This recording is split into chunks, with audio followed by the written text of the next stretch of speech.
qu'il est saint. Alors nous les hommes, que nous sommes pour ne pas l'acclamer. Jésus, il est bon. Amen. Regarde ton voisin, dis-lui voisin, tu es prêt? Non, dis-lui voisin, aujourd'hui ne sois pas timide. Hein. Dis-lui voisin, sois concentré. Ne dors pas. Dis-lui voisin, voisine. Bienvenue dans la piscine de Bethesda. Aujourd'hui, l'ange va secouer de l'eau.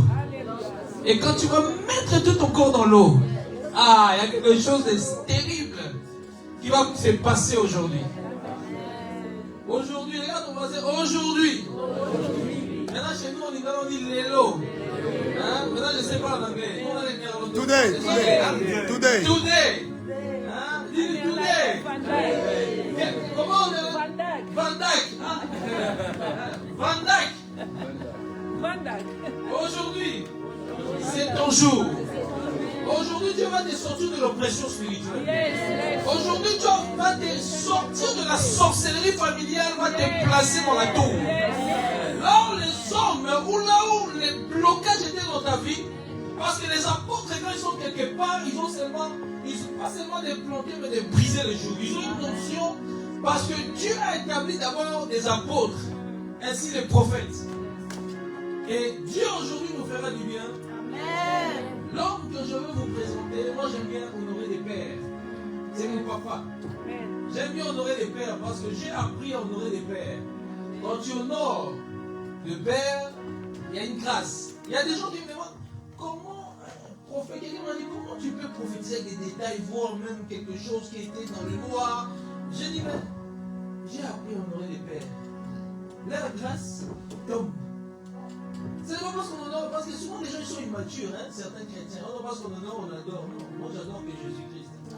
Mais je fais la part des choses. Vous savez, si même dans le monde on a appris à honorer les rois, dans les temps on honore le roi, le président, alors c'est qu'ils portent le message de Jésus-Christ. Ils sont plus que des présidents, ils sont plus que des rois.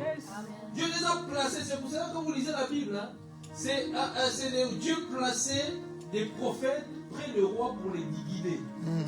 Ils étaient leur autorité, le roi. Avec des prophètes dans la Bible, ils étaient leur autorité. Et que ce soit des apôtres, que ce soit des pasteurs, parce qu'aujourd'hui l'Église a perdu un peu son autorité. Parce qu'on se court derrière l'argent, quand on voit un président, on tremble. L'argent, hein, si des gens comme des élites pouvaient dire répondre le roi Akab, hein, c'est vous commettez les bêtises ici dans cette nation. Et parce que Dieu a ramené quelqu'un de particulier. Dieu a ramené quelqu'un de particulier. Un homme remarquable. Il avait plus de 40 ans dans la foi. Il prêche l'évangile plus de 30 et quelques années. Il est là. Il est la descendante d'Adi Nabala. Ceux qui connaissent le papa Adi Nabala. Un homme qui a ramené les réveils au Congo-Kinshasa. Et que la fille proche d'Adi Nabala, la maman Toumba, qui était sa mère spirituelle, une femme de foi, qui pouvait prendre des fous, des guérir comme ça. Un prophète raconte l'histoire de Maman Toumba. Il dit, elle était là, et puis il y avait un fou qui passait, elle dit, on va les laver. Il faut revenir à la vie. Une femme que Dieu avait utilisée à l'époque au Congo, c'est la descendante, a dit Nabal à sa fille, le papa descend là. Un homme de réveil, un homme charismatique. Papa, l'apôtre Nestor, notre papa, c'est un homme qui est le visionnaire de pastoral comme on l'a ici en Europe. Là où j'en fais partie, ici en Belgique, lui est le visionnaire, c'est lui le monteur même aujourd'hui. La pastorale comme on l'a partout impacte, parce qu'il y a quelqu'un qui avait une vision. Quelqu'un qui a une vision. Et Dieu l'utilise puissamment, fortement, mais vous n'avez pas l'idée. Hein. Il a une grande école de théologie, des pasteurs viennent grandir, qui ont des églises partout dans le monde. Et vraiment, c'est une grâce. Hein. Pour moi, c'est une grâce de venir ici. Il a beaucoup de choses à faire. Il a des voyages à faire à gauche, à droite. Mais il a dit, je viendrai fils. Je serai là. Je serai là pour vous honorer. Et aujourd'hui, vraiment, Dieu descend à travers ton serviteur. Pourtant, un homme qui opère dans des signes, des prophétiques, dans l'enseignement remarquable. Hier, déjà, quand on est avec lui, il fait lui partager la Bible. Moi, j'écoute, j'apprends, je pose des questions. Moi, je suis comme ça, comme un enfant. Moi, quand il y a des pères, je m'aide, je pose des questions, j'apprends. C'est important aujourd'hui, vraiment, l'apôtre Nestor, notre papa va nous bénir aujourd'hui avec un message remarquable. Et je pense que tu es prêt à écouter ces messages. Et regarde encore dernière fois ton voisin, dis-lui, ne sois pas distrait. Ne sois pas distrait. Sois concentré. Sois concentré. Parce qu'il y a des choses spéciales qui vont se passer dans ta vie aujourd'hui. Regarde encore ton voisin, dis-lui, voisin, ne doute pas. Hein? Jésus, à travers son serviteur, il va travailler, il va opérer. Amen. Amen. Donc si tu es malade, tu seras guéri. Si tu es oppressé des démons, tu seras délivré. Amen. Peu importe tes réalités, dommage que d'autres ne sont pas encore là, ou d'autres ne sont pas venus. Mais gloire à Dieu. Toi qui es là, c'est une grâce que tu es là. Amen. Tu es une grâce parce qu'il y a des gens, hein. Quand il y a des choses comme ça, non, je vais rester à la maison, je vais venir la semaine prochaine. Qui reste à la maison? Il y a beaucoup de gens qui vont rater l'enlèvement comme ça. Hein? Moi, je reste. Je dis souvent ici, si les amis de Corneille n'étaient pas le jour que Corneille était rempli du Saint-Esprit, ils allaient passer à côté des bénédictions.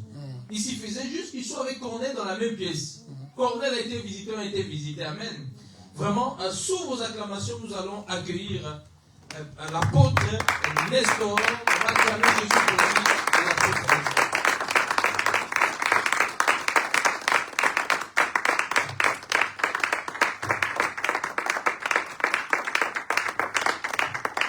Est-ce qu'on peut faire une offrande d'acclamation pour le Seigneur?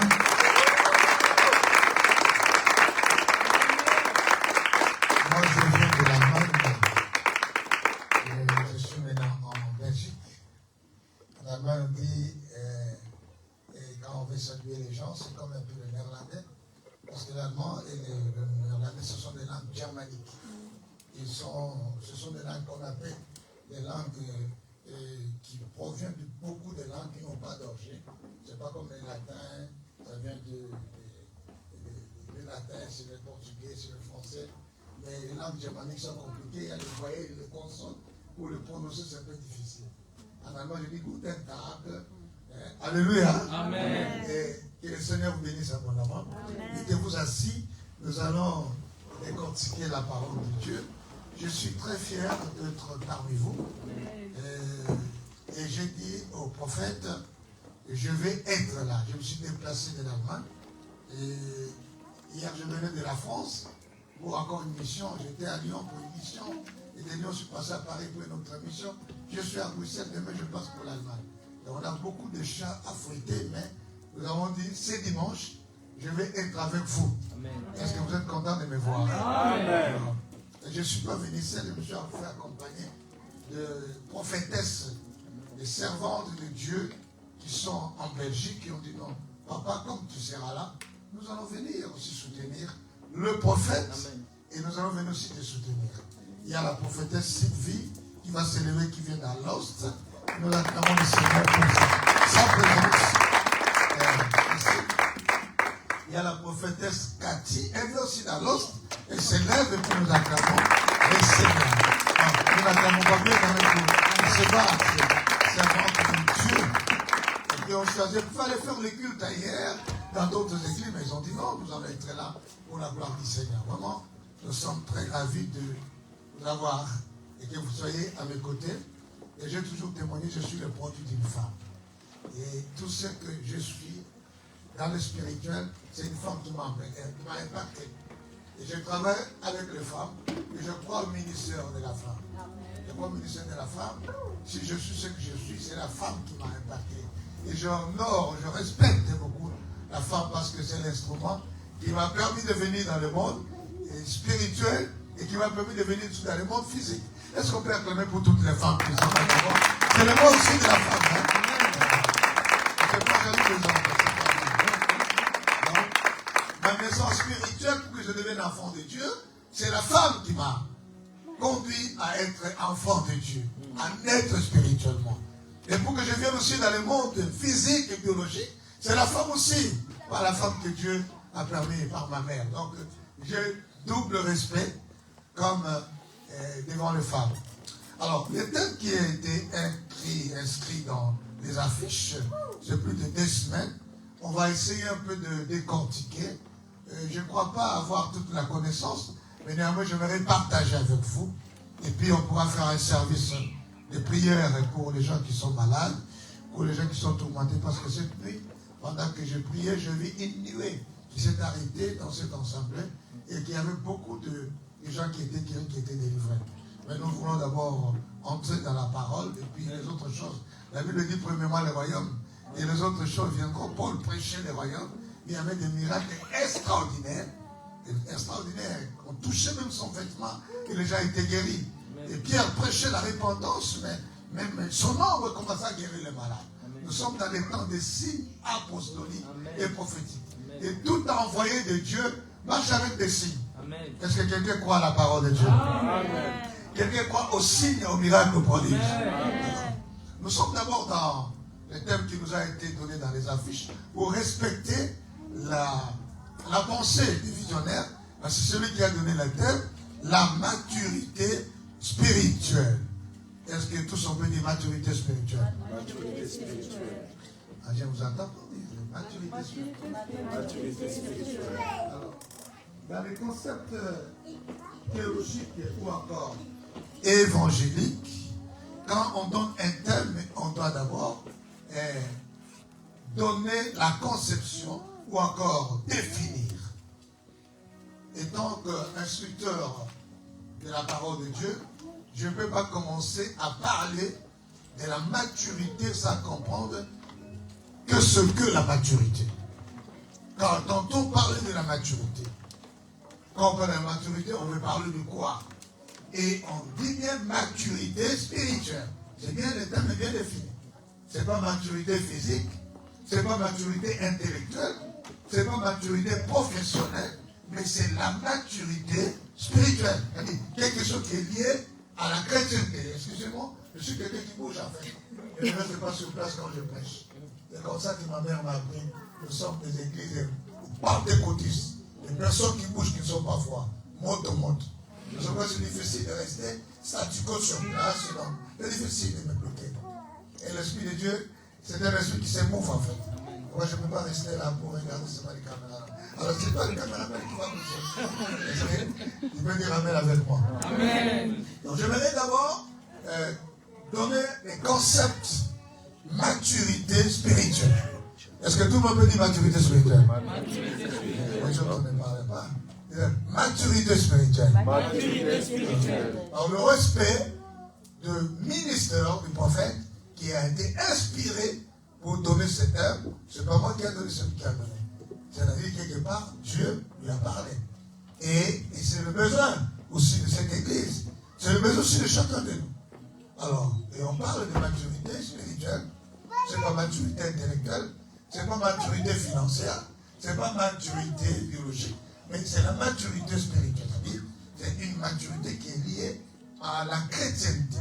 Parce que Dieu est esprit, il faut que tous ceux qui l'adorent en esprit, en vérité. Le Dieu qui est esprit a pris la forme humaine, chair, qu'on appelle Christ, qui est mort, ressuscité. Donc parler de la maturité spirituelle, c'est parler de la maturité chrétienne. D'une manière très précise, parce que je n'ai plus le temps, il est déjà 15h20. Moi, je peux parler 15 minutes, je termine avec. Alors, quand on parle de la maturité spirituelle, maturité, c'est un mot féminin pratiquement, c'est un nom féminin qui veut tout simplement dire quelque chose qui a grandi. Quelque chose qui dit de l'enfantillage et qui a atteint l'âge mature, ou l'âge d'agrandissement. Le synonyme de maturité veut dire croissance, grandir, progresser, devenir grand. C'est juste le synonyme. Alors, et quand nous parlons de maturité spirituelle, c'est-à-dire, on voit une personne qui a commencé une vie, mais qui progresse dans cette vie chrétienne, et qui atteint un certain niveau de spiritualité où il devient un petit maître dans la foi ou dans la chrétienté. À l'église aujourd'hui, l'église est pleine d'adolescents, plein d'enfants qui sont vacillants, tout va les doctrines. Et ça fait que les gens ne grandissent pas. Quand vous avez un enfant à la maison, moi j'ai 3 filles, je suis père de 3 filles, une petite fille, je suis déjà un coco. Non, c'est pour dire qu'un enfant qui n'est pas normal. Quand on fait un enfant biologiquement, que l'enfant ne grandit pas, ne croit pas, ne prend pas la croissance, on dit que cet enfant est anormal. Il y a l'infirmité. C'est la même chose dans la spiritualité. Quand on devient chrétien, on devient enfant de Dieu, on ne doit pas rester dans les statu quo, on ne doit pas rester au même niveau. C'est quitter l'état d'enfance à l'état d'un homme adulte. Un homme qui passe une étape à une autre étape. Un niveau à un autre niveau. Un âge à un autre âge spirituel. C'est ça la maturité. Tu peux faire 15 ans, 20 ans, 30 ans. Pratiquement par la grâce de Dieu, j'ai 40 ans dans le ministère, parce que ma mère m'a consacré à 86. Je me suis converti à 84. 40 ans dans le ministère. Donc vous entendez que devant un homme qui a 72 ans, mais qui apparaît toujours jeune, parce qu'il y a l'onction de Dieu qui renouvelle. Amen avec moi. Amen. C'est pour dire que si je reste toujours, depuis 86, je reste toujours dans les mêmes mentalités, les mêmes façons de faire. Non. Et c'est ça aujourd'hui, l'église d'aujourd'hui. Nous sommes dans le folklore évangélique. Nous sommes dans le plus de démonstration, manifestation. Mais les gens ne croient pas, ne grandissent pas. Ils sont toujours bébés spirituels. D'abord, tu vois, les gens changent les églises. Ils changent les églises parce qu'ils n'ont pas la stabilité. Maturité veut dire avoir une stabilité spirituelle. Une stabilité de foi. Une dimension, vous comprenez, des statures. La maturité est une stature qu'il faut atteindre. Un niveau qu'il faut atteindre. Est-ce que je me fais comprendre? Est-ce que je me fais comprendre? Alors, maintenant, quand nous allons dans la parole de Dieu, il y a un homme qu'on appelle Paul. Je vais introduire par ce verset, 1 Corinthiens chapitre 13, verset 11. Si on peut nous lire ensemble, quand Paul parle ici, 1 Corinthiens chapitre 13, verset 11. Qu'est-ce que Paul nous parle dans cet épître? Il dit ceci. Lorsque j'étais enfant, je parlais comme un enfant. Je pensais comme un enfant. Je raisonnais comme un enfant. Il parle de trois choses. Lorsque j'étais, il parle du passé. Parce que des fois, les textes, il faut les conjuguer, il faut entrer un peu dans ce qu'on appelle l'exégèse du texte. Quand tu lis la Bible, il y a aussi les temps qui est conjugué, les verbes et les mots sont conjugués. C'est ce que je vous appelle, Papa Cathy, l'herméneutique, l'art d'interpréter les textes bibliques. Et quand je tombe devant un texte comme ça, lorsque j'étais enfant, je parlais. On ne parlait pas ici dans le présent, il parle du passé. Je parlais comme, c'est-à-dire un niveau d'enfance. Je pensais comme enfant. Je raisonnais comme enfant. Vous comprenez? Il parle de trois choses. L'enfant, son langage, l'enfant, sa mentalité, sa pensée, et aussi sa façon de raisonner. Vous comprenez? Comme enfant.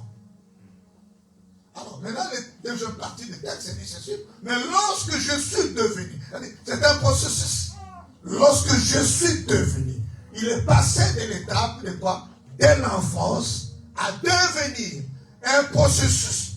Il a subi ce qu'on appelle la métaphore, une transformation, une transition s'est opérée dans la vie de Paul pour le faire quitter du niveau de pensée, de raisonner comme enfant, et le faire devenir. Est-ce qu'on peut acclamer le Seigneur pour cette parole? C'est un travail. Ce n'est pas le formalisme, c'est un travail de fond qui s'est opéré dans la vie de Paul. Lorsque je suis devenu quoi? Adulte. Ici, le texte hébreu dit, lorsque je suis devenu mature. On peut dire, lorsque je suis devenu homme, lorsque j'ai grandi. Lorsque je suis devenu grand, je peux dire ça. Lorsque je suis devenu adulte. Lorsque je suis devenu mature. Lorsque j'ai grandi, qu'est-ce que j'ai fait? J'ai fait disparaître ce qui était de l'enfant. Ce n'est pas le problème des mots ici. C'est le problème des caractères. Je ne sais pas le problème des démons. Ce n'est pas le problème de la sorcellerie, des mots là. C'est un travail. Un travail en profondeur. Et c'est Paul qui parle de son expérience. Et le livre des Corinthes, c'est un livre du Nouveau Testament. Dieu a fait la grâce. J'ai été en Corinthe 2 à 2 reprises. C'est juste à 100 km d'Athènes. Quand tu arrives à Athènes, c'est la capitale de la Grèce. C'est à 100 km. Et Paul est arrivé dans cette vie. Il a prêché l'évangile pendant plus d'une année. Il a démontré aux Grecs et aux Juifs les stoïciens, les épicuriens, les philosophes de son époque. Parce que c'était une ville commerciale, les marchands, tout ça qui est au bord de la mer. Alors, on est arrivé dans cette vie qui est là où je lui ai dit, reste, j'ai un grand nombre. Il faut d'abord contextualiser les textes de l'Écriture. On n'est pas prêcher des prétextes. prendre le verset comme ça.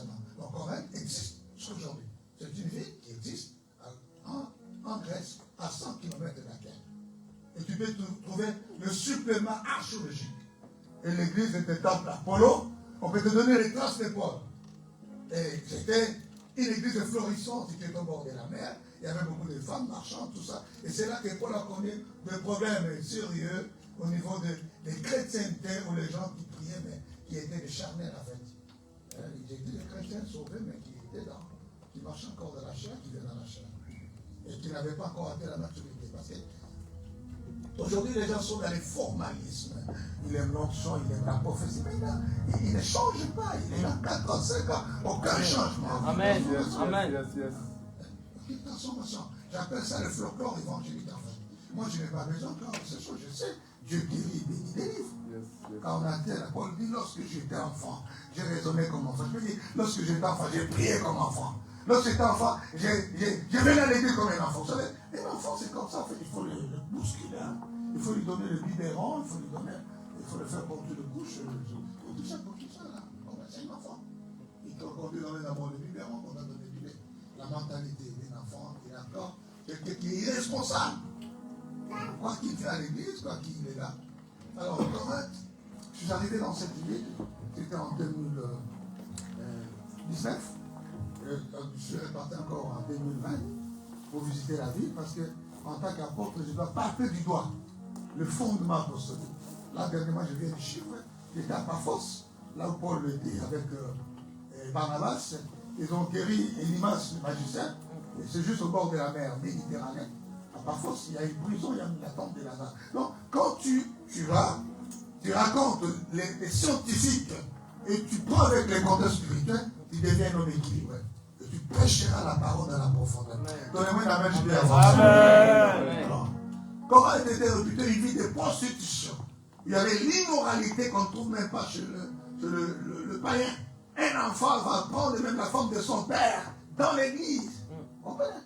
Et Paul dit, on trouve chez vous l'impudicité qu'on ne voit même pas chez le païen. Corinthe est réputé d'une église immorale. Une église enfantine. Une église charnelle. Je n'ai pas voulu vous donner la nourriture solide parce que vous étiez encore des enfants. Quand l'un est encore reçu pour Paul, Apollos, n'êtes-vous encore, ne marchez-vous pas encore sur la langue. C'est une église qui avait l'enfant. Ils vivaient dans l'enfance. Enfantillage. C'est pourquoi Paul dit, lorsque j'étais enfant, j'ai parlé comme enfant. J'ai raisonné comme enfant. Il y a des prédicateurs enfants, des prophètes enfants, des apôtres enfants, des pasteurs enfants, qui vivent encore là, qui n'ont pas encore grandi. C'est des choses. Avoir l'onction pour servir, c'est une grâce. Mais avoir un caractère pour grandir, là, c'est une autre chose. Tu peux avoir l'onction de Samson, mais tu n'as pas le cœur de Joseph. Est-ce que tu peux avoir l'onction de Samson, mais tu ne peux pas, tu n'as pas le cœur de Joseph. Le cœur de Joseph, c'est les caractères. Le caractère et la manifestation de l'onction, c'est deux choses. Tu peux manifester l'onction, les gens tombent, mais toi-même, tu n'as pas le caractère. Mais quelqu'un qui a le caractère et l'onction, il a deux pieds sur terre. Est-ce que tu peux me dire amen avec moi? Tu peux dire deux pieds sur terre. Vous comprenez? Non seulement je vous prêche la parole, mais moi-même, je vis ce que je vous prêche. C'est ça, en fait. C'est l'évangile. C'est pourquoi Paul dit, mon évangile, il dit aux Corinthiens, mon évangile que je prêche, l'évangile est devenu ancré, scellé dans la personne de Paul. Et c'est notre son de trompette, c'est un message qui n'attendra pas de prédicateur comme ça. Incarnateur. L'évangile doit incarner le prédicateur. L'évangile doit incarner le prophétisme, doit incarner l'apostolat, doit incarner. Je dois incarner ce que je prêche. Il doit être la lettre écrite de ce que je parle. Et Paul dit, lorsque j'étais enfant, on le reconnaît qu'il était enfant quand même. Il le reconnaît comme qu'il était enfant. Mais donnez quand même des acclamations pour Paul quand même. Mais c'est pour le reconnaître qu'il est enfant. Parce que si tu ne reconnais pas l'être enfant, tu ne deviendras jamais adulte. Il faut commencer par l'avance. Il faut commencer par l'avance. Lorsque j'étais enfant, c'est passé. Ouais. Mais, quelles sont trois choses il parle? Je parlais comme un enfant. Un enfant a un langage des enfants. Il parle de terre à terre. Langage terre à terre. Un enfant a un raisonnement terre à terre. Un enfant a une mentalité terre à terre. Il n'a pas le discernement des choses meilleures. Il ne sait pas faire le choix en fait. Et l'enfant vacillant, va emporter à tout vent des doctrines. Oh. En tout vent des doctrines. En tout vent des doctrines. Et l'enfant, il faut le bousculer même pour qu'il vienne à l'église. Le culte commence à 14h, il va apparaître à 15h. Ça, c'est la mentalité d'enfant, non. Dieu ne peut pas t'attendre, c'est toi qui vas attendre Dieu. Dans la mentalité d'un culte, en fait. Et Dieu, dans toute la semaine, il me donne un jour où je viens au culte. Non. Dis seulement si je travaille, ça c'est comprendre. Ce sont des impératifs. Mais je sais que le dimanche, je dois être là. C'est pourquoi tu vois, par exemple, les catholiques, les protestants, les gens arrivent au culte 15 minutes avant. Qu'est-ce qui fait ça? Et on parle, nous sommes réveillés, nous sommes des chauds, des lampsonnés, nous sommes dans la vérité. Mais la vérité commence par l'ordre. La maturité commence par l'ordre. Le respect de l'ordre de Dieu.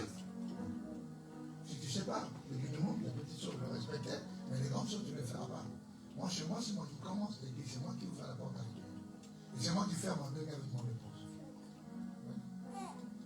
Il va être un modèle. Je ne prêche pas un évangile sans être un modèle. Lorsque j'étais enfant, c'est une mentalité, c'est un niveau, c'est un stade, c'est un âge.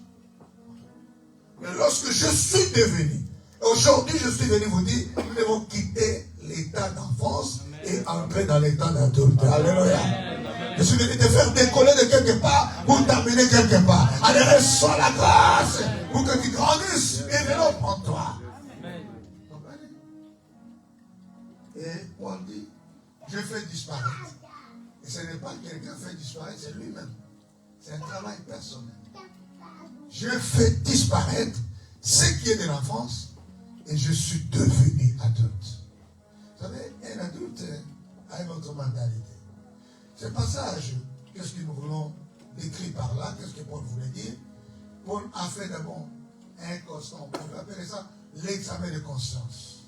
Il a regardé sa vie, sa marche, sa conduite. Il a dit non. L'enfant, quand j'étais enfant, je me comportais comme ça, je vivais comme ça. Maintenant, quand je suis devenu adulte, voilà ce que je dois être. Vous qui devriez être des maîtres.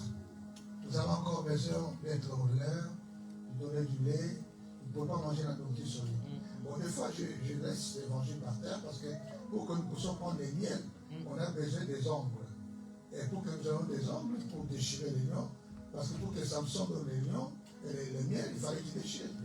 Bon, les lions, c'est les prototypes, nous sommes dans pratiquement, c'est un langage pratiquement qu'on ne peut pas, l'hyperbole, la morphologie.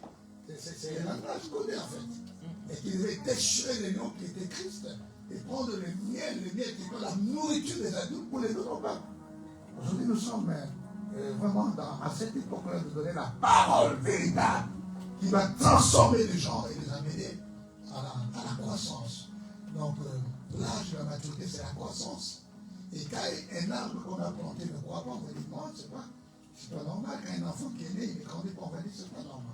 Donc, c'est pourquoi aujourd'hui, mes amis, nous comprenons que nous devons quitter l'étape de l'enfance, l'adolescence, pour devenir quoi? Des hommes et des femmes matures. Est-ce que vous étiez d'accord avec moi? Amen. Alors, quels sont les aspects, quelques aspects de la maturité et quelques aspects de l'enfantage? Je vais prêcher seulement 25 minutes, je termine et puis je vais faire le service. Quels sont les aspects qu'on peut voir de la maturité ou les aspects de quelqu'un qui est enfant? C'est très clair. Je commence à voir par ce qui est positif. Parce que les négatifs, il faut les minimiser dans la prédication des fois. Et je vais commencer par les négatifs pour aller par les positifs. Et ça, c'est les aspects. Les aspects de quelqu'un qui est enfant, c'est encore un chrétien qu'on appelle charnel. Il vient à l'église, il sert même Dieu, il peut être protocole, il peut être chanteur, il peut être un prédicateur, mais il est encore au niveau de quoi? La chair. L'esprit ne domine pas encore en lui. Parce que l'homme est tripathe. L'homme c'est un pneuma et l'esprit. L'homme c'est un soma, un corps. L'homme c'est un psyché, une âme. Donc quand on s'est converti, c'est la parole qui pénètre l'esprit de l'homme intérieurement et l'amène à la repentance et lui donne ce qu'on appelle la nouvelle naissance. Et la personne est née de Dieu, il devient enfant de Dieu. C'est une nature intérieure. Là, c'est très profond. Il faut me suivre bien parce que quand on parle de conversion, les gens sont en l'air. Quand on parle de la conversion, quand on parle de la nouvelle, c'est quoi? La parole de Dieu qui est esprit et vie pénètre, dépasse le corps, entre même l'âme, jusque dans l'esprit et touche l'esprit qui a été créé à l'image à la ressemblance, le relevé et le renouvelle, lui donne la vie, la sémence de Dieu, et toi et Christ vous devenez un. Et à ce moment-là, l'esprit qui est Christ et la parole qui a pénétré commence à prendre le dessus sur l'âme et sur le corps. Amen. On peut parler de la nouvelle naissance. Alors, maintenant, cette sémence que tu as reçue qui est Christ, en gros, qui doit développer. C'est là qu'on peut parler de la croissance. Le Christ doit commencer à dominer l'âme, qui est le siège des émotions et des sentiments. Comprenez? Tu as des sentiments négatifs. Tu peux voir que quelqu'un, il prie, mais il est encore dans la pornographie. Il prie encore dans la sexualité. Il prie encore dans la masturbation. Il prie encore dans la cupidité. C'est encore que je chante. Excusez-moi, je suis clair avec la parole. Si dans d'autres églises, on ne peut pas clairement, mais moi je suis clair. Amen. Est-ce que je vous fais du mal? Est-ce que je vous fais du mal? Ben là, les gens ne disent pas souvent Amen. Hein? Mais si c'était, vous allez recevoir beaucoup d'argent, les Amen sortent. Mais là, je suis dans les fondements de l'église. Alors, quand la parole entre à l'intérieur, comme ce jour-là, je vais prendre quoi? Qu'est-ce que nous allons faire? Ils vivent touchement, vivement touchés par la parole. Ils jurent vivement touchés par la parole. Allez, la parole a touché leur fond intérieur et ils ont compris qu'ils étaient des pécheurs. Qu'est-ce que nous devons faire? Pierre les dit quoi? Répandez-vous et soyez baptisés. Et c'est ça la nouvelle naissance. L'intérieur, l'homme intérieur reçoit la sémence de Dieu. Ça, c'est le premier pas. Alors, maintenant, cette personne-là, s'il ne grandit pas, s'il ne développe pas sa spiritualité, son homme intérieur, Jésus qui est la parole qui est en train de lui, il sera en tout moment tiré par quoi? Par la chair. Tu vois?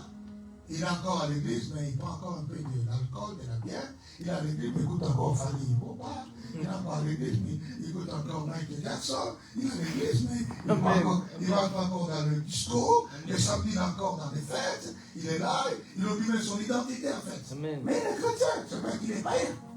Il a encore couru avec des jupons. Il a une fille qui habite avec, qui n'a pas marié. Il a encore des copains, copines. Dans la Bible, il n'a pas des copains, copines. Amen. Ou des dieux français, des dieux mariés en fait. Amen. L'évangile, c'est dur. Amen. Amen. Yes. C'est dur ce que je vous. Il n'y a pas des copains, copines en fait. Si nous sommes des Européens, les Européens font marier la femme à l'état civil, à la mairie. Nous, les Africains, on donne la dot, mais les Européens ne donnent pas. Alors, mets ta femme devant la mairie si tu l'aimes. Il ne faut pas vivre avec la femme que tu n'as pas épousée. Non. Tu es dans les copinats, tu es dans les péchés, c'est ce qu'on appelle les bêtises. Tu es illégal devant Dieu. Et si tu es africain, il faut épouser ta femme. Il faut donner la dot. Là, que tu sois légal. Bon, il y en a qui me regardent plus bien, alors là,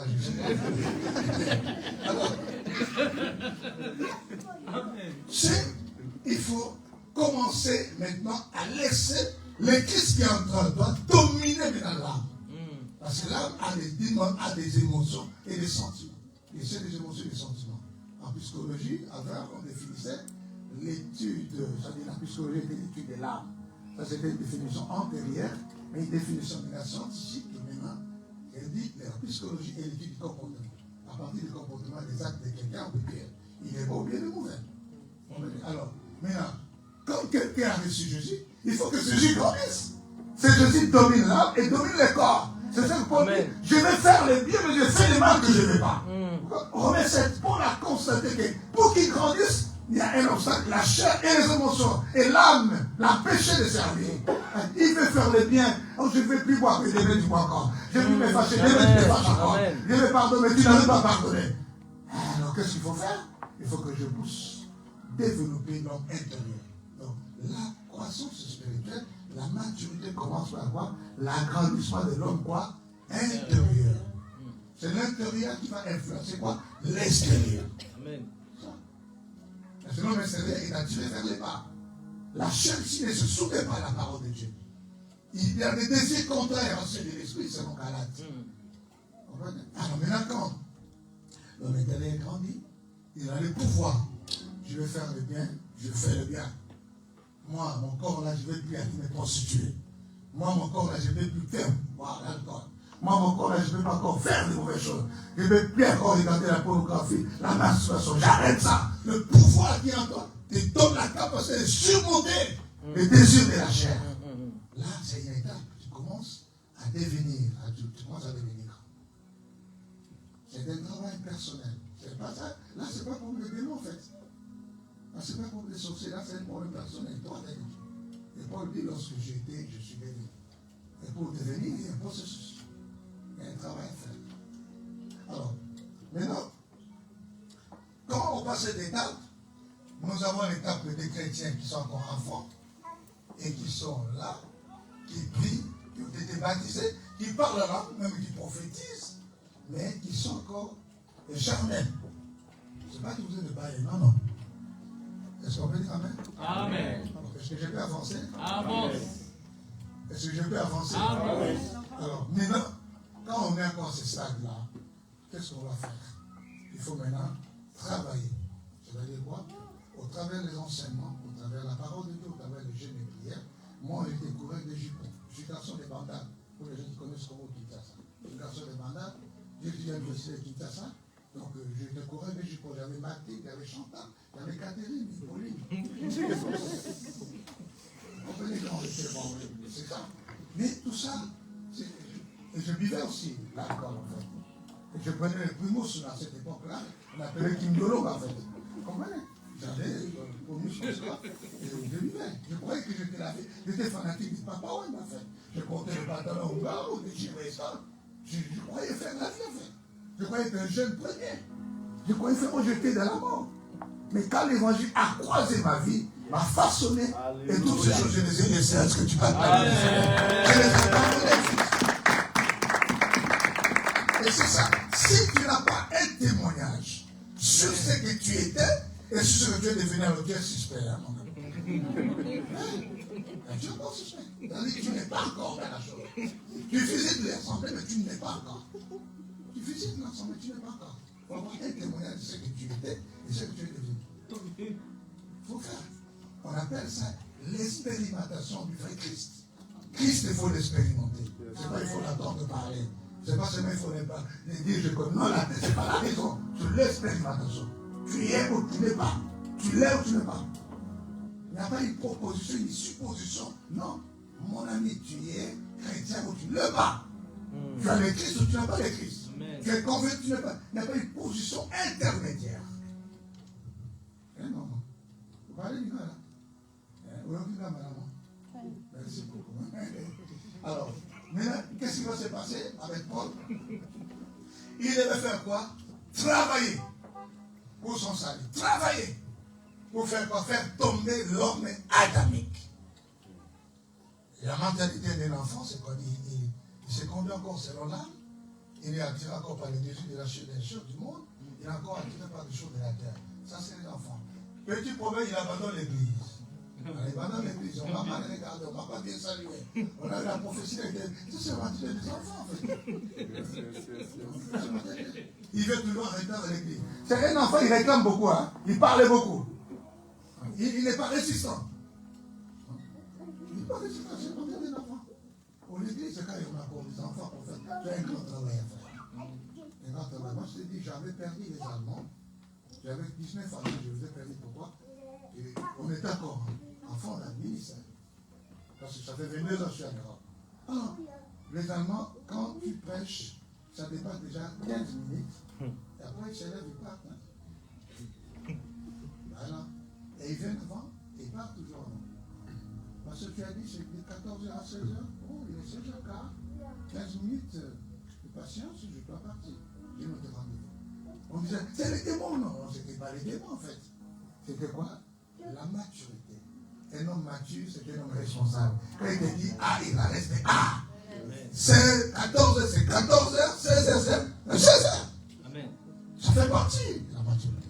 Mais quand on n'a pas la maturité, on s'est comporté comme des enfants, comme des primaires. Comme des primaires en fait. Donc, quelle est la mentalité d'un homme mature? Premièrement, c'est un homme qui est profondément enraciné dans la parole. Même si on lui parle, même s'il y a des combats, il est là. Il dit, ça c'est mon église, ça c'est mon ensemble, ça c'est mon père spirituel. Quelle que soit la parole de Dieu qui va lâcher, je vais rester. Je demeure. Ma bénédiction est ici. Est-ce que quelqu'un peut dire amen avec moi? Alléluia. Mais les gens qui sont emportés avec des formes de doctrine, avec des questions élémentaires, qui sont vacillants dans la foi, ce ne sont pas l'homme adulte. Un homme adulte commence d'abord par la stabilité de la foi. Un homme, Paul dit, comme vous avez reçu le Seigneur Jésus, Colossiens chapitre 2, soyez enracinés en lui et fondés en lui. Voilà. La maturité commence par être fondée et enracinée dans la parole de Dieu. Quelqu'un qui est fondé et enraciné, on peut venir, le vent, le torrent, on peut venir. C'est quoi l'église? Il reste là. Ça, c'est mon père, c'est mon père. C'est mon église, c'est mon église. Que ça vienne 2 personnes, je suis là. Que tout le monde puisse partir, moi je reste. Jésus a dit aux 70 années, qu'est-ce que vous voulez retourner? Partez aussi. Pierre a dit, non Seigneur, nous avons cru, nous avons connu le Dieu, le Christ de Dieu. La maturité commence par la stabilité de la foi et d'être enraciné dans la parole. Parce que c'est la parole qui fait croître. Paul dit, moi j'ai planté, Apollos arrosé. C'est Dieu qui fait croître. Il faut vraiment aimer la parole. Il faut connaître la parole. Il faut s'enraciner dans la parole. Il faut s'asseoir sur la parole. Il faut se fonder sur la parole. Il faut penser la parole. Il faut lire la parole. Il faut pratiquer la parole. Il faut aspirer à connaître la parole. Est-ce que tu vas travailler pour la parole? Parce que quelqu'un qui est enraciné, qui commence à prendre des racines et fondements dans la parole, même s'il y a la tentation, il va dire, il est écrit. Jésus a triomphé les diables par rapport à quoi? La parole. Voilà, si tu es réellement fils de Dieu, ordonne que ce Pierre devienne le pain. Jésus dit, mais il est écrit, non, mais je ne vais pas se marier. Il a montré encore le royaume de la terre, mais il est écrit que tu dois te procéder à Dieu seul. Mais lorsque le diable a utilisé cette technique chez Ève, Ève était tombée, parce qu'Ève n'avait pas la conservation de la parole. Est-ce que tu as-tu réellement dit que vous mangerez les fruits des arbres? Il dit, oui. Il ajoute encore des choses. Le serpent pénétrait. Pourquoi? Parce qu'Ève n'était pas racinée dans la parole de Dieu. Un chrétien qui n'est pas raciné dans la parole de Dieu, c'est la frontière. Tu peux te laisser emporter. Maintenant, il y a les internets, les prophéties, les prophètes, et tu vas t'alimenter dans l'internet, mais tu vas laisser la parole qu'on te prêche à l'église. Tu ne connais pas celui qui passe il va être un sorcier. Un sorcier peut être un démon. Ce n'est pas parce qu'il a les foules qu'il a Dieu, non. Amen. Élie n'avait pas les foules. La foule était du côté des Baals, mais il était seul. Il avait Dieu. Amen. Michel n'était pas avec le prophète, n'avait pas les foules, mais Michel avait Dieu. Amen. Il parlait au roi Josaphat de vérité. La foule, ce n'est pas le serment devant Dieu. Non, ce n'est pas ça. Dieu a besoin de la qualité. En économie, la qualité, c'est une mesure qui mesure la quantité. On peut avoir la quantité, mais dans la quantité, on se sort quoi? La qualité. On a besoin des églises de qualité. Dites Amen. Des serviteurs de qualité. Ce n'est pas parce qu'il prennent les foules, il est plein de miracles. Non, ce n'est pas ça. Ce n'est pas ça les signes. D'abord, c'est le signe apocalyptique dans les temps de la fin. Il s'élèvera des faux prophètes. Ils feront des miracles. Il faut séduire même les églises. Non. Il faut être fondé à rachiner dans la parole. Amen. Est-ce que tout le monde veut dire la parole? La parole. Dites-moi encore la parole. La parole. Donc c'est pourquoi le problème, les situations. On peut vous demander l'argent le matin, le soir, à midi, tu ne vas pas murmurer sur ça. Un chrétien mature ne peut pas murmurer sur l'argent. Non. Tu ne peux pas murmurer sur l'argent. Parce que pour que nous puissions vivre, c'est pour que je vienne à la ils sont là. Il faut payer les tickets, les TGV, les retours, par mon de ça et l'autre. Et pour qu'ils puissent prendre un appartement que j'ai reçu 2-3 jours, il faut payer de l'argent. Hier, il m'a mené au restaurant, j'ai mangé, il faut payer de l'argent. L'argent n'est pas le but, mais c'est un moyen qui nous permet de travailler dans l'évangile. Est-ce que tu peux dire Amen? Amen. L'argent, ce n'est pas un but. Le but, ce n'est pas celui de salir des âmes. Mais le moyen que Dieu utilise pour que nous puissions prêcher l'évangile, c'est l'argent. Il ne faut pas murmurer quand on demande l'argent. Il ne faut pas murmurer. Si tu n'en as pas, tu n'en as pas. Bénis Dieu, mais si tu en as, donne. Il ne faut pas murmurer. Un chrétien mature doit faire tomber les cartes. Il dit non, on demande trop d'argent, on a fait des appels de fonds, je ne viens plus la semaine. Non, ça c'est le bébé spirituel, ça. Mais qui t'a donné l'argent que tu as? Qui t'a donné l'argent que tu as? Est-ce que quelqu'un est venu avec l'argent dans ce monde, non? Aller à la maternité quand les enfants naissent, ils viennent avec rien. Et le jour que tu vas partir, tu partais avec rien. Mais pourquoi tu vas t'accrocher sur l'argent sur les deux de l'argent? Au lieu de le mettre au service de l'évangile. Qui peut partir avec des millions? C'est personne. Qui est venu avec personne? Je suis arrivé dans cette dimension-là.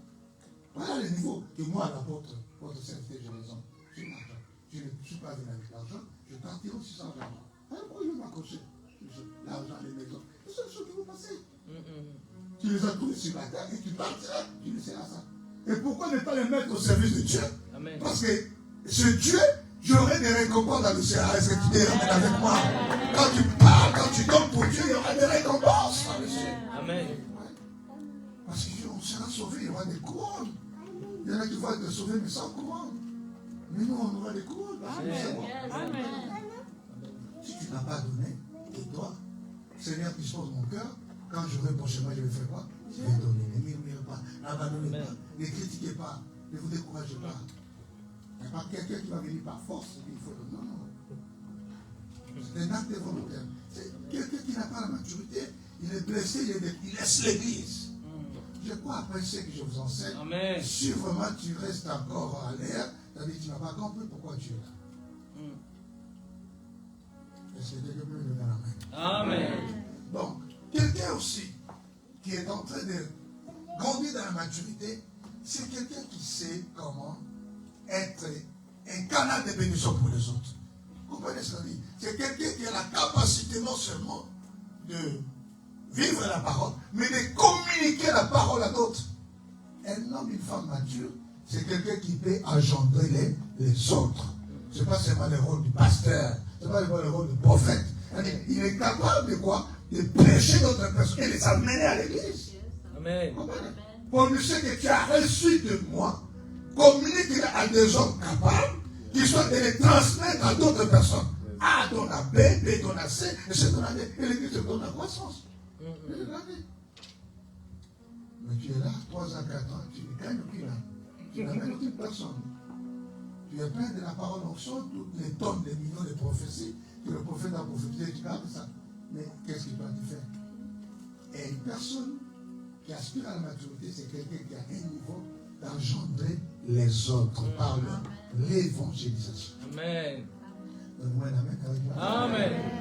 Parce que je vous fais du bien. Amen. Amen. Je ne vais pas encore parler en fait. Amen. Alors, on dit encore une personne qui a la maturité, c'est-à-dire il a l'âge de quoi? D'entrer dans l'héritage de son père. Quand tu es encore enfant, moins de 18 ans, même si Dieu t'avait donné l'héritage, il y a un paquet, un coffre fort que tu dois manipuler, que tu dois avoir en possession. Ce coffre fort, les richesses que Dieu a gardées pour toi, c'est quoi? C'est des promesses. La Bible dit dans Galates chapitre 4 que car un enfant, un héritier, il est encore enfant, et ses biens sont encore entre les mains des administrateurs étrangers. Mais quand il devient adulte, il est capable d'entrer en possession de son héritage. Or, Dieu, en nous sauvant en Christ, en nous donnant le salut, en nous pardonnant du péché, il y a des milliers de promesses qui sont dans la Bible, que j'appelle le coffre fort, que Dieu a caché pour toi. Il attend que tu arrives à un certain âge pour qu'il puisse te donner cela. Dieu n'est pas pauvre. Nous ne prêchons pas la médiocrité. Si vous me regardez, je suis pas aussi pauvre. Vous comprenez? Et nous ne sommes pas tous dans ce cas, on n'est pas des pauvres. Mais c'est juste, c'est question de temps. Dieu attend que tu puisses atteindre un âge un peu mature, il peut te donner des millions. Parce qu'il te donne des millions, tu vas les gérer très mal. Tu vas fuir même l'église. Il y a un témoignage, un frère qui était, c'est ça, dans notre assemblée. Alors, il faisait le diamant. J'avais prié pour lui, il est parti à Moujima. Il n'avait que $500. Il a acheté le diamant à Bakwassou, moi je suis du Kassai en fait. Alors, il a acheté le diamant, il est venu revendre à tout ça. Et le diamant de $500, il a eu automatiquement $30,000. Imaginez quelqu'un qui avait les pieds, qui marchait à pied, qui n'avait même pas de souliers, de $500 à $30,000. Parce qu'au Congo, tu peux devenir riche en un des temps. C'est le pays le plus riche du monde. On entend à l'intérieur, il y a les coltans, il y a les diamants, il y a l'or, et le cuivre, il y a tout. Même les voitures électroniques qu'on fait maintenant, c'est le coltan du Congo en fait. 70% des coltans, les voitures électroniques, c'est le profil du Congo, c'est l'argent, le coltan du Congo. Et il va encore avec 30 000, il va projeter les diamants, il se retrouve avec $100,000. Et à l'espace de quoi? De 3 mois, prophète, la personne a été devenue fou. Comme il n'était pas mature, et il a épousé maintenant des femmes, Et il a commencé à pratiquer. À Brazzaville, dormir dans les hôtels. Il a commencé à dormir maintenant dans les terres. Il ne marche plus à pied. Il n'a pas plus le temps pour venir à l'église. Et qu'est-ce que Dieu a fait? Dieu l'a frappé. Cet argent, 100 000 euros, il s'est tout par terre. Et tout l'argent est parti dans l'ambiance, dans les choses. Et j'ai compris par là qu'il y a d'autres bénédictions que Dieu attend que nous puissions devenir matures pour qu'il nous donne, pour que nous sachions comment nous pouvons gérer. Tu peux dire Amen avec moi. C'est parce que je parle que comme tu es encore enfant, Dieu a gardé des bénédictions pour toi. Grandis encore spirituellement. Comprends que ce que tu dois être, Dieu te donnera par rapport à ton âge spirituel. Parce que moi, maintenant, si Dieu me donne 1 million, je dois acheter des bâtiments pour construire des églises. Si je me donne 3 millions, tu es capable de me donner ça. Alors ses frères viennent voir, mon papa, voilà, je me donne pas. Dors là-bas 3 jours dans les temples, là-bas, tu vois pas. Il est dormi encore par terre. Oh, viens encore. Mais quand tu n'as même pas donné ni la dîme, ni l'offrande, ni l'action de grâce, tu es parti, on ne te voit plus. Tu as Brazzaville, tu as Mouchouin. Vous voyez maintenant, l'argent, c'est quoi? C'est un mauvais maître en fait. Alors, c'est entre nous, l'argent est un mauvais maître. Quand tu n'as rien, tu es humble. Mais quand l'argent vient, il y a beaucoup de désirs qui naissent. Et si tu n'es pas mature, tu vas te perdre en fait. Le frère de perdu, Dieu l'a récupéré. On a fait encore de prier. Dieu dit qu'il doit passer le cycle de 12 mois. Parce que 12 mois, c'est le cycle apostolique. Comme Esther qui a passé 12 mois dans le Médéquet.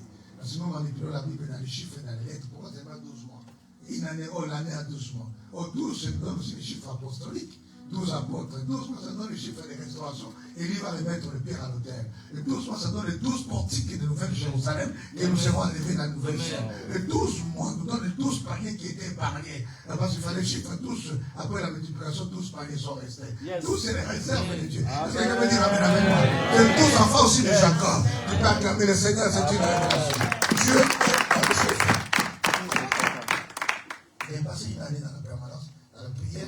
De la taille, enlever la cupidité, enlever la soif du monde. Après, le Seigneur l'a restauré. Et Dieu encore l'a béni, il a construit l'entreprise. Il a compris que quand Dieu donne la bénédiction, il faut que je donne la part de Dieu.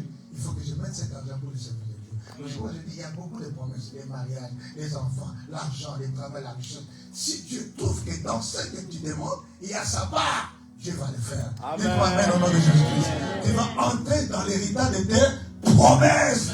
Un homme mature, il comprend que tout vient de Dieu, tout appartient à Dieu, et tout doit être pour Dieu. Comment Dieu ne peut pas te donner? C'est pourquoi il y a des coffres forts de promesses que Dieu attend que tu grandisses pour qu'il te donne cela. On t'a donné des professions, des révélations. Il faut maintenant patienter, il faut maintenant supporter, il faut maintenant persévérer, il faut maintenant être brisé, il faut maintenant être façonné, il faut enlever l'orgueil, la cupidité, la colère, et Dieu te taille encore de prise avec la parole. Quand il voit que ça va, il va maintenant ouvrir les portes de bénédiction pour toi. Est-ce que tu peux dire Amen, Amen, Amen. C'est un travail qui doit être fait. Alors, comment? Je finis par ici. C'est un enseignement qu'on peut donner pendant une année dans la théologie évangélique. Mais je vais donner ce paquet de principes. Comment on peut arriver et quitter le stade d'enfance et pour devenir mature? Parce que la problématique qu'on a posée, les aspects qu'on a énumérés, mais maintenant comment? La foi. C'est là, c'est pas là. C'est pourquoi, quand tout ce qu'on parle, on doit finir quand même en monter le champ. Pour devenir mature, il faut être d'abord enfant de Dieu. Si tu n'es pas encore un vrai enfant de Dieu, tu ne peux pas. Tu ne peux pas grandir. Donc être dans l'église, ce n'est pas ça être enfant de Dieu. Être baptisé, ce n'est pas ça être enfant de Dieu. Être enfant de Dieu, c'est naître de Dieu. Devenir une nouvelle créature. À tous ceux qui l'ont reçu, ceux qui croient en son nom, Dieu leur a donné le pouvoir de devenir enfant. Ok, ça c'est rien. Deuxièmement, pour que tu puisses grandir, c'est comme je viens de dire, il faut développer la nature de moi, d'aimer la parole, de chercher la parole, de se fonder dans la parole, dans les Écritures. Être enraciné et fondé dans la parole, et la parole vous donnera le pouvoir, la capacité d'émergence spirituelle. Et ça va développer l'homme intérieur, et en ce moment, tu auras la capacité de devenir l'homme extérieur. Troisième principe, pour devenir mature, il faut être brisé. Le brisement. Le brisement est à deux niveaux. Premier niveau, c'est quoi? Dieu est capable de quoi? De te briser si tu ne veux pas te laisser briser. Le brisement de Dieu. Jésus dit, c'est comme la sémence qui est tombée à terre et qui meurt. Il va porter des fruits. C'est-à-dire, la mort dans la chair, accepter que la croix de Jésus passe dessus. Le renoncement du moi, le moi. Moi, je suis ça, moi, je l'aime l'orgueil. Le brisement, c'est le moi. Paul dit, si je vis ce nœud, plus moi qui vis. Amen. Bannir l'orgueil, briser l'orgueil. La personnalité, moi je suis, moi je prie, moi je... Le moi. Amen. Aujourd'hui, il y a des serviteurs de tout, moi c'est moi. Et tu peux pas la place de Dieu. Dieu ne partage jamais sa gloire avec une personne. Amen. Si un grand apôtre comme Paul Calas dit, si je vis ce nœud, plus moi. Est-ce que tu mets dans ton prochain ton moi dans ton médite, plus là-bas. Ton moi. Le brisement, c'est ça qu'on appelle faire tomber le moi. Le moi doit être crucifié. Le moi doit être anéanti. Moi, mes opinions, mes décisions, ma personnalité, mon caractère, ma tassa. Pronom personnel. Tu es encore plein de toi-même de l'orgueil, plein de tes propres idées, plein de tes opinions. Tu n'es pas prêt à céder à la volonté de Dieu. Mais c'est pas possible. Le moi doit tomber. Est-ce que tout le monde dit le moi doit tomber? Le moi doit tomber. Et le brisement, il faut mourir dans soi-même. En d'autres termes, il faut se dépouiller des œuvres de la chair. On peut développer ça dans les sons, le dépouillement des œuvres de la chair. On peut développer ça dans faire tomber le monde. On peut développer ça dans être brisé par la puissance de la croix. La croix doit tomber, doit détruire complètement ton moi. De quoi Dieu nous fait passer par des choses. Ou bien quand tu écoutes la parole, tu te décides toi-même, tu abandonnes. C'est aussi un moyen de brisement. Mais si tu es têtu, Dieu va te faire passer par les épreuves. Tu vas voir les contrats de ce que tu demandes. Dieu te fait passer par les choses difficiles. Et tu vas enlever en ton orgueil. Le grand péché que Dieu n'a pas pardonné à Satan, c'est l'orgueil. C'est un orgueil, il veut s'asseoir au temps de Dieu, il peut devenir comme Dieu. Et Dieu a la possibilité par terre. Et le grand péché que nous avons tous, même moi, les prédicateurs, nous les pasteurs, si tu vas passer moi, je comprends que c'est un orgueil. Il prend le moi à la place de Jésus. Non. Même si tu as le ministère, c'est une grâce. Amen. Tu as sorti un prophète, c'est une grâce. C'est une grâce. Amen. Et c'est moi. C'est Jésus qui m'a donné cette. Le ministère du mot grec qui peut dire service, remplir une fonction. Ce n'est pas un titre, ce n'est pas un nom. C'est juste un service que tu reçois de la part de Dieu. Et une grâce. Amen. Pourquoi ça l'orgueil? Si Paul dit ce n'est plus moi. Pourquoi ça l'orgueil? Le monde a tombé. Et c'est ce que Paul parle encore dans 1 Corinthiens pour dire, je vais faire, je traite durement mon corps, je le tiens à assujetti, un travail personnel, par les prières, par les chaînes. Comment tu peux devenir mature? Il faut, à part le brisement, il faut une vie continuelle de jeûne et prière.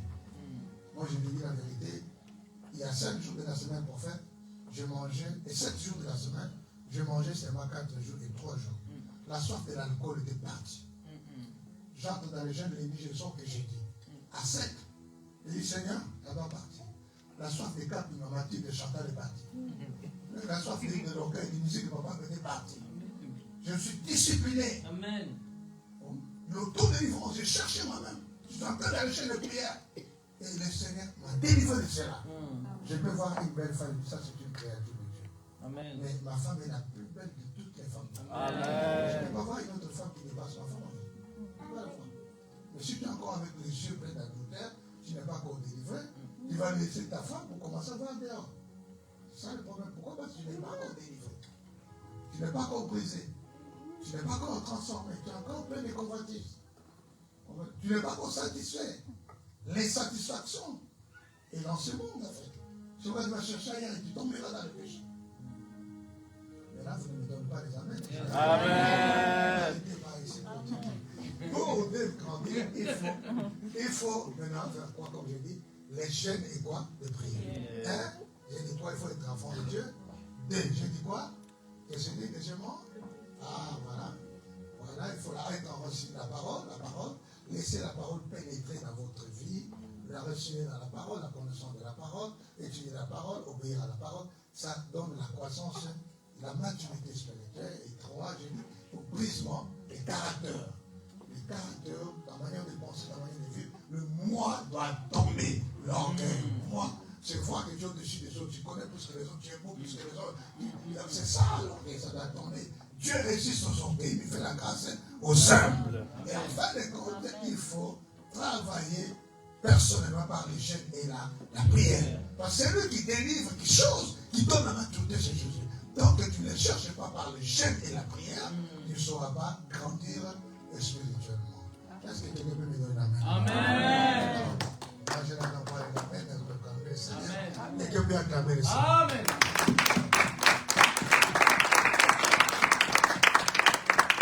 Il dit ceci.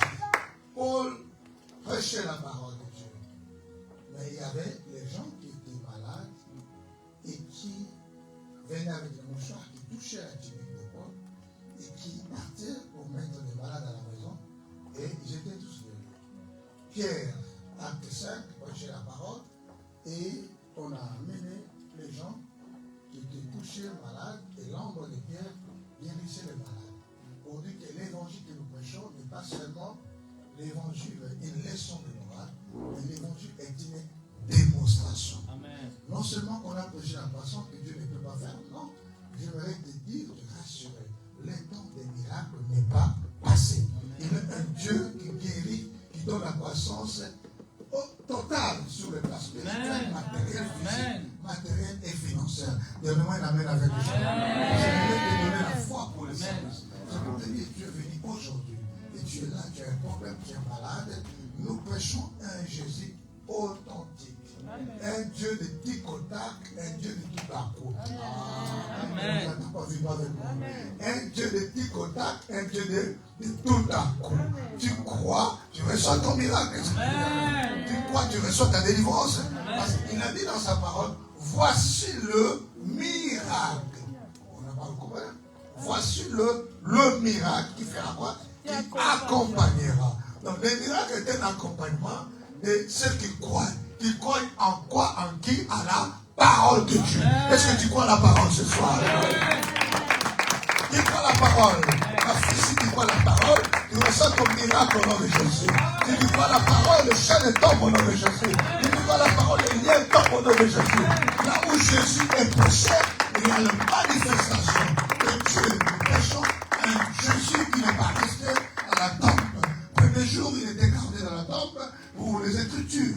Deuxième jour, il était là. Troisième jour, la Bible dit, la mort de ce jour de monde n'ont pas pris le compte des pieds parce qu'il devait lui-même sortir qu'il y a la résurrection. Il est sorti. Je suis venu te dire aujourd'hui, il sort. Il sort. On voulait t'enterrer dans le séjour des morts. Je vais t'amener la parole qui te fait sortir de la mort à la vie. Au nom de Jésus-Christ. Comme Jésus est sorti, il est sorti avec ta bénédiction. Il est sorti avec ton élévation. Il est sorti avec ta victoire. Il est sorti avec ta prospérité. Il est sorti avec ton travail. Voilà. Et la Bible dit, quand Jésus est ressuscité, vous comprenez, c'était une puissance. La puissance de la résurrection transcende sur 3 veines. Vous comprenez? Tous les prophètes, tous les mots, les anciens sont restés dans la tombe. Les seuls qui ont ressuscité, c'est Jésus. Il a ressuscité pour qui? C'est pour toi.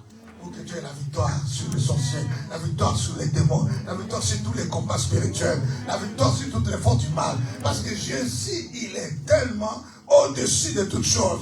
Il a transcendé même la loi des pesanteurs. Comment il peut sortir dans la barque et sans qu'il y ait quelque chose, il va marcher sur l'eau. Oh, un objet, quand la jette en haut, ça doit descendre en bas. Jésus sort d'en haut, il descend, il marche sur les eaux. Comment un homme ne peut marcher sur les eaux? Comment quelqu'un peut calmer même la tempête? Qui est-il cet homme? C'est Jésus de Nazareth. Est-ce que tu peux dire amen avec lui? Il est capable de changer ta maladie à la guérison. Il est capable de changer ton échec à la réussite. Il est capable de changer ta captivité à la liberté. Il est capable de changer ton chômage au travail. Il est capable d'ouvrir les portes. Et la Bible dit, quand il ouvre, personne ne peut fermer. Quand il ouvre, personne ne peut fermer. Quand il ouvre, personne ne peut fermer. Et quand il donne, personne ne peut arrêter. Et quand il dit, personne ne peut riposter. Personne ne peut contredire. Et c'est ce qu'il dit. Et aujourd'hui, tu ne rentreras pas comme tu es venu. Je suis venu de l'Allemagne, j'ai traversé la Belgique, la France pour ici, et tu ne rentreras pas comme tu es venu. L'onction, la dimension de l'onction que Dieu m'a ouvert. Parce que chaque homme de Dieu, c'est une entité divine qui porte à lui une dimension de l'onction pour savoir soulager, aider les autres par Jésus-Christ, par le Saint-Esprit. Si tu crois, tu reçois ton miracle. Amen. Moi, je ne prêche pas un Jésus seulement des discours persuasifs. Je prêche un Jésus des démonstrations. Donc aujourd'hui, ne regardez pas. Et je dis au prophète, j'aime les cas difficiles. On a prié pour toi. On a reprié. Tu n'as pas vu la solution. Aujourd'hui, tu vas vivre. C'est là où on a le faire. J'aime les cas difficiles. Parce que nous prêchons un Dieu des cas difficiles. Un cas impossible. Parce que l'impossible devient possible. Parce qu'il est écrit, tout est possible à celui qui croit. Ce qui est impossible aux hommes, impossible à Dieu. Ce que les prédécesseurs n'ont pas pu faire, il va le faire. Et que toi, tu n'as pas pu faire, tu vas le faire. Amen. Ce qui est possible aux hommes, sera impossible à Dieu. Alors, ce que je veux dire à quelqu'un, c'est possible que tu sois guéri maintenant. C'est possible que tu sois délivré. C'est possible que ta situation change. C'est possible que tu quittes maintenant les chômages au travail. C'est possible que tu sois béni dans ta maison. C'est possible que tout ce qui était porté se développe. C'est possible que ce qui était porté se relève aujourd'hui. C'est possible. Alléluia. Alléluia. Je vais commencer à sauter. Je vais commencer à sauter parce que nous prêchons un Dieu vivant. Un Dieu charismatique. Amen. Nous sommes des théologiens charismatiques. Comprenez? Est-ce que tu peux dire avec moi? Yes. Yes. Si tu avais mal appelé, I believe. I believe. In Jesus' name. In Jesus' name. Est-ce que tu peux acclamer le Seigneur? Je parle avec le prophète. C'est un Dieu d'université. Je vais par la suite en train de vous préparer à recevoir quelque chose. Vous savez, un jour, il y a une femme. Parce qu'il y a des choses. Jésus peut venir vers vous pour te donner le miracle, comme toi tu peux venir vers Jésus. C'est la loi d'aller-retour. Pendant que Jésus allait pour guérir une fille de Jairus qui avait 12 ans, mais il y avait une femme aussi qui avait la perte de sang, 12 ans. Pourquoi cette coïncidence qui va provoquer l'incidence? Est-ce que vous comprenez ça, prophète? La Bible raconte beaucoup de richesses. Jairus, chef de synagogue, il vient demander à Jésus pour qu'on puisse aller guérir son enfant. Son enfant qui était déjà mort dans la maison, qui souffrait cruellement jusqu'à ce qu'il est arrivé à éteindre la mort. Et pendant que Jésus allait, il y a une femme qui va venir et toucher, qui avait la perte de sang. 12. Oh, en hébreu, ou en grec, ou en théologie, les chiffres peuvent être interprétés par les lettres. Les lettres interprètent les chiffres. Pourquoi 12? Oh, 12, ça nous donne quoi? Chiffre d'élection. 12 plus 12, ça nous fait 4. Oh, la Bible ne pas dire 24 réveillés. Amen. Alléluia. Yes. Alors, Jésus va aller guérir la fille qui a 12 ans. Mais la femme va lui toucher il a 12 ans. Elle dit, oh, pourquoi à cette époque-là, un rabbin? Tu peux toucher un rabbin, un master, un rabouni. Comment la femme peut faufiler jusqu'à toucher la vie de Jésus? Et quand on touche la vie de Jésus, la Bible dit, la perte de sang s'arrête. J'ai envie de dire aujourd'hui, il touche Jésus, la perte de sang s'arrête, la maladie s'arrête, la pauvreté s'arrête, le déchet s'arrête. La femme n'a pas besoin qu'on les pose maintenant. Ayant entendu parler de Jésus, on a parlé de quel Jésus? Jésus qui guérit, Jésus qui délivre, Jésus qui ressuscite les morts, Jésus qui chante, Jésus qui a marché sous les eaux, Jésus qui a calmé la tempête, Jésus qui a ouvert les yeux. Ce n'est pas n'importe quel Jésus. Alors la femme a dit, j'irai, je toucherai. Aujourd'hui, les amis de Jésus, c'est quoi? C'est sa parole. Parce que la parole est là, les promesses de Dieu. Si tu as ton problème, tu es malade, tu dis, par tes mains, toucher, je suis guéri. Tu reçois déjà ta guérison. Amen. Amen. Amen. Et Jésus arrive dans la maison de Jairus, écoutez, les mystères de chiffrologie. Jésus arrive dans la maison de Jairus, et là, il va faire sortir une foule priante qui pleurait. Et il est déjà mort, laisse importuner le maître. L'enfant est déjà mort, ils sont venus de la maison. Jésus a dit, l'enfant n'est pas mort, l'enfant dort. Je vais te dire, ton problème, ça dort. Là, tu vas te relever, tu vas marcher. Amen. Tu vas se relever, tu vas marcher. Alléluia. La situation, c'était un temps. Parce que quand on dort, on va se réveiller. Ça va se réveiller, ta bénédiction, ton élévation, ton succès. Donc, ça va se réveiller. Alléluia. Et toi, tu vas changer l'état de veille. Alléluia. Jésus arrive là-bas. Et comment? Regardez le chiffre. Jésus va prendre les disciples, 3 disciples, Pierre, Jean et Jacques. Et avec Jésus, ça fait combien? 4. Et il va prendre le papa et les mamans de l'enfant. Ça fait combien? 6. Et l'enfant qui était malade, ça fait combien? 7. Et vous comprenez le message chiffre 7? Dieu va créer 6 jours, mais les 7 heures, il va faire quoi? Il va se reposer. Le pauvre Naman, il va se jeter dans l'eau pendant combien de temps? 7. Vous comprenez ça? Et pour dire que le chiffre 7, c'est le chiffre de la perfection. Jésus devait travailler avec 7 personnes dans la chambre et l'enfant devait ressusciter. L'impossible devient possible quand tu entres dans le chiffre 7. Amen. Il fait sortir les gens dans la chambre. Il sortait. Il s'est à 3 disciples avec le 4. Il n'a permis que le père de l'enfant et la mère de l'enfant et l'enfant. 7 étaient là.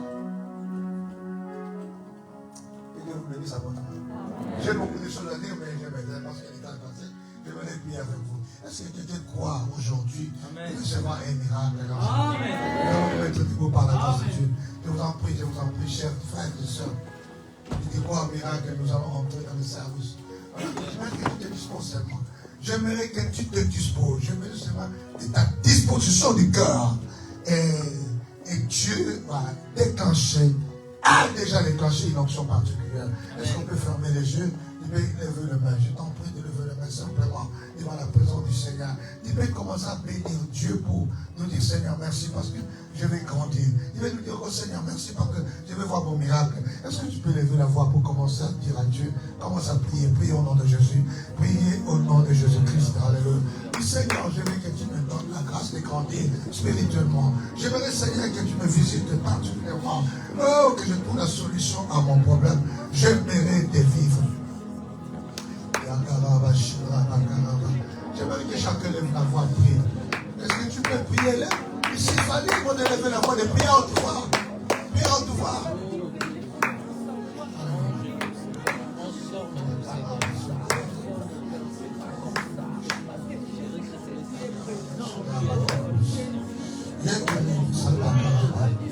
Jésus de Nazareth. Alléluia, Seigneur notre Dieu. Père de gloire, Jésus de Nazareth. Le Dieu puissant, Créateur du ciel et de la terre. Tu n'as pas changé, l'éternel. Adonai, Shalom. Tu n'as pas changé. Aujourd'hui, éternel, Seigneur. Encore la grâce. La grâce, Seigneur notre Dieu, Père de gloire. Jésus de Nazareth. Nous voulons grandir, nous voulons devenir grands. Nous voulons devenir des maîtres, Seigneur. Nous voulons devenir des personnes adultes. Nous voulons, Seigneur notre Dieu, que tu nous guérisses, que tu nous délivres, Seigneur notre Dieu, que tu changes notre situation. Oh, Père de gloire, de la captivité à la libération. Tu es venu pour proclamer captif la libération. Nous voulons sortir, Seigneur, sortir de toute prison satanique, sortir de toute oppression démoniaque, sortir de tout envoûtement, Seigneur. Oh, Jésus, de Nazareth, le roi des rois. Nous voulons, Seigneur notre Dieu, nous voulons, Seigneur notre Dieu, de vivre, Père de gloire, Père éternel, éternel Dieu des hommes. Nous allons nous engager dans les combats de la foi. Chacun de nous va taper les mains, qui va renoncer toute négativité dans ta vie. Chômage, maladie, pauvreté, blocage, sécheresse. Tape les mains, commence à renoncer à cela. Tape les mains, renonce. Et vis toute négativité dans ta vie. Au nom de Jésus, tape les mains, renonce. Renonce à tout ce qui est négatif dans ta vie. Je refuse là, la pauvreté, je refuse le blocage, l'oppression, l'envoûtement, le blocage, le chômage. Renonce à cela. Renonce à cela au nom de Jésus. Tape les mains, parle très bien. Parle quand même pour te justifier. Parle pour te justifier. Parle pour te justifier. Parle pour te justifier. Au nom de Jésus, au nom de Jésus. Je renonce à l'échec. Je renonce à la pauvreté. Je renonce à la maladie. Je renonce à l'envoûtement, à l'oppression.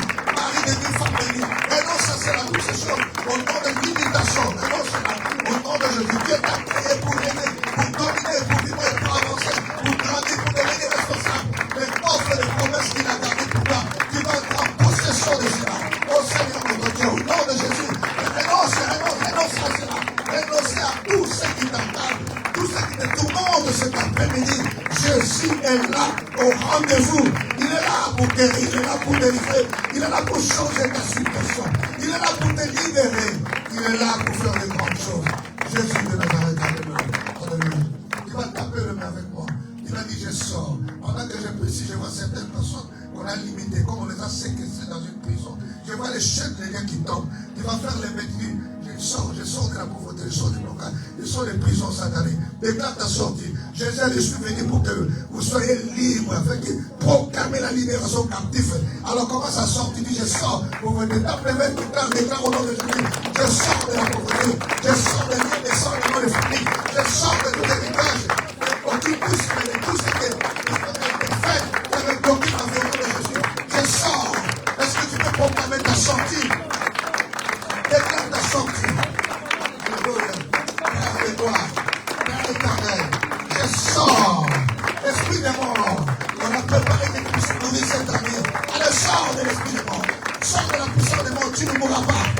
vivras, tu célébreras le nom de l'Éternel. Tu rêves des cauchemars, tu rêves des gens qui sont morts, tu rêves des séjours des morts, tu ne mourras pas. Je suis venu te dire, tu ne mourras pas. Au nom de Jésus, au nom de Jésus, je sors des séjours des morts, je sors des pouvoirs de la mort, je sors des liens de la mort, je sors des condamnations de la mort, je sors au nom de Jésus. Cet après-midi, je sors. Malédiction, condamnation, pauvreté, je sors. Limitation, chômage, je sors. Au nom de Jésus, Père de gloire. Au nom de Jésus-Christ, Père de gloire. Et roi des rois. Nous allons faire la dernière prière avant de prier. Nous allons demander le fait. La Bible dit, Dieu exerce le jugement par le fait. Ésaïe 66, verset 16. Demande le fait de l'Éternel pour localiser tout démon. Je vois des gens qui sont noirs, petits comme ça, qui sont en train de poursuivre les gens. Demande le fait de l'Éternel pour consumer toutes les entités démoniaques qui poursuivent, qui te contrôlent, qui viennent mettre toujours des barrières, des contrôles dans ta vie. Demande le fait de l'Éternel. Fait, Holy Ghost, fire, fire in Jesus' name. Demande le fait de fait de l'Éternel, descend. Consumer toute entité démoniaque, sorcellerie, qui poursuit ta vie, qui poursuit ta vie, qui combat ton élévation, qui combat ta destinée prophétique. Aujourd'hui, au nom de Jésus, qui libère ta vie. Holy Ghost, fire in Jesus' name, fire in Jesus' name. Le feu de l'Éternel descend. Élie a dit que le feu descend, le feu de consumer, Seigneur. Et c'est comme le feu qui peut venir là-bas. Le feu de l'Éternel descend. Le feu de l'Éternel descend. Le feu de l'Éternel descend. Le feu de l'Éternel descend. Le feu de l'Éternel descend. Le feu de l'Éternel descend. Le feu de l'Éternel descend. Le feu de l'Éternel descend. Fire! L'Éternel, tu es le feu qui dévore. Tu t'appelles le feu qui dévore. Dévore-les-la, alléluia. Poursuivez-la tous les ennemis de mon frère et de ma soeur. De tous ces combats, ceux qui sont enseignés. Les esprits impies qui vous poursuivent, qui vous combattent. Le feu de l'Éternel descendit. Vous consumez, vous consumez. Je vais faire un service. Je vais prier des cas difficiles. Tu as prié, tu n'as pas de solution. Tu as demandé, tu n'as pas la réponse. Tu as vu les médecins, toujours la maladie persiste. Je vais des cas difficiles qui vont rester un témoignage par mon passage. Je prêche l'évangile d'un Dieu puissant, capable de changer les données des personnes, même des médecins. Tu es là, tu as un problème, une situation, un combat qui te dépasse. Tu es au bout de tes forces. Dans le ciel, sur la terre, tout genou fléchit devant le nom de Jésus. Amen. Toute maladie fléchit devant le nom de Jésus. Amen. Tout démon fléchit devant le nom de Jésus. Lève ta main là où tu es. Lève ta main. Toi qui as de telles situations. Lève seulement ta main là où tu es. La puissance de Dieu va te toucher. J'ai fait des services comme ça rares. Ce sont des services que je fais rarement. Je ne pourrais pas avancer dans la chaise là-bas, il y a beaucoup d'espace ici. Faites un pas de la foi, avancez seulement ici devant. Faites un pas de la foi, avancez ici devant. Un pas seulement de la foi. Sur le banc de la main, avancez devant, je vais prier pour vous. Aidez-vous debout. Je vais prier pour vous. Les cas difficiles. Tu as prié, tu as gêné, tu as cherché. Tu n'as pas trouvé même le travail. Et cette semaine que nous entrons, tu vas entrer dans le travail. Amen. Tout celui qui a levé la main, avance ici. Avancez ici, avancez devant. La Bible dit, vous imposerez les mains. On impose les mains pour bénir, on impose les mains pour guérir, on impose les mains pour délivrer, on impose les mains pour ordonner, pour commander. Pour commander, c'est Dieu qui vous a donné. Il vous imposerait. Vous croyez et vous recevez. Tout celui qui croit va recevoir un miracle cet après-midi. La Bible dit, les signes de l'apostolat ont éclaté par vous. Ça restera un signe que l'apôtre est passé de l'Allemagne pour vous répartir. Je ne peux pas rentrer avec l'onction, le mandat que Dieu m'a donné.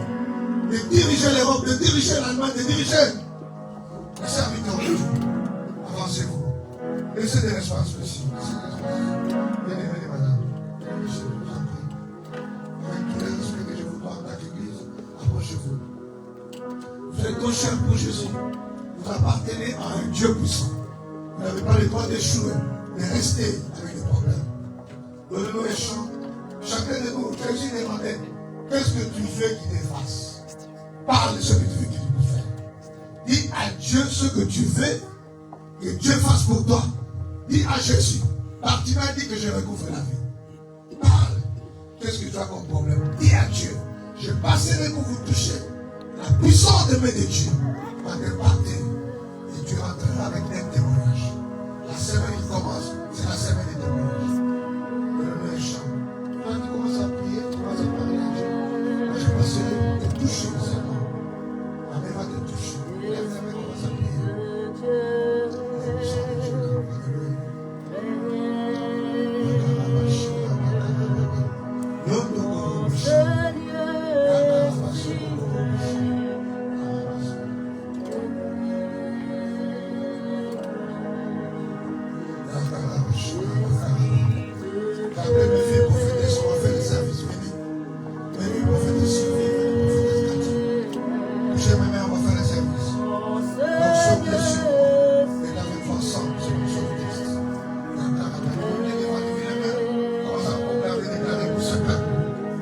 Dieu vous a délivré, Dieu vous a guéri.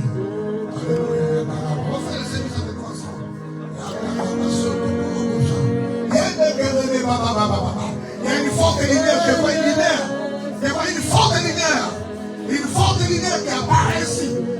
Dieu, le Seigneur Jésus est là. La lumière c'est Jésus. La lumière c'est la parole. Tu as beaucoup pleuré ma fille. Tu as beaucoup pleuré ma fille. Dieu vient te visiter. Dieu vient te visiter. You receive. Laisse-toi, c'est là. Laisse-toi. Tu as beaucoup pleuré. Je te libère aujourd'hui. La puissance de Dieu sur toi. Commence à prier, prophète. Priez. Dieu libère cette fille. La deuxième portion. Bouge mes mains. Les deux mains. Il y a une forte onction. Elle ne supportera pas. Reste-toi, c'est là. Pour la troisième fois. La troisième dimension. Ça délivre total. Tu es bien. Lève ta tête. Regarde vers Dieu, vers le ciel. C'est là que nous viendrons ton secours, ta délivrance. Fire in Jesus' name. You receive. Reçois cela. La puissance de Dieu. Laisse-moi Dieu dans toute la tête. Oh, cette fille a beaucoup pleuré. Elle a beaucoup pleuré pour sa situation. Dieu explique tes larmes. Jésus explique tes larmes pour tes problèmes. Reçois cette grâce. Reçois. Elle a beaucoup pleuré, cette fille. Ne pleure plus, ma fille. Dieu m'a envoyé pour toi. Pour répondre à tes problèmes. Ne pleure plus. Tu ne pleureras plus. Le Seigneur a exaucé ta prière. Ta situation change aujourd'hui. Reçois cette grâce. Si on a prié pour vous, on fait de cette prière, priez pour vous. Posez-les les mains. Déclarez il y